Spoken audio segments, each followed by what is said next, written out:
حضرت ابن سیرین رحمۃ اللہ تعالی علیہ نے فرمایا ہے،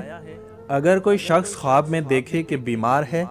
تو دلیل ہے کہ اس کے دین میں فساد ہے اور لوگوں سے نفاق کی بات کرے گا، اور بعض اہل تعبیر نے بیان کیا ہے کہ اسی سال میں مرے گا۔ اور اگر دیکھے کہ بیماری سے تندرست ہوا ہے اور گھر میں نہیں ہے اور کسی سے بات نہیں کرتا تو دلیل ہے کہ اس کی بیماری لمبی ہوگی اور اسی کے خطرے سے مرے گا۔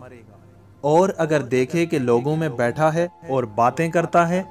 تو دلیل ہے کہ جلدی بیماری سے صحت اور تندرستی حاصل کرے گا۔ حضرت ابراہیم کرمانی رحمۃ اللہ تعالی علیہ نے فرمایا ہے، اگر کوئی شخص خواب میں دیکھے کہ وہ بیماری کے باعث برہنہ ہے تو دلیل ہے کہ وہ جلدی مرے گا۔ اور بعض اہل تعبیر نے بیان کیا ہے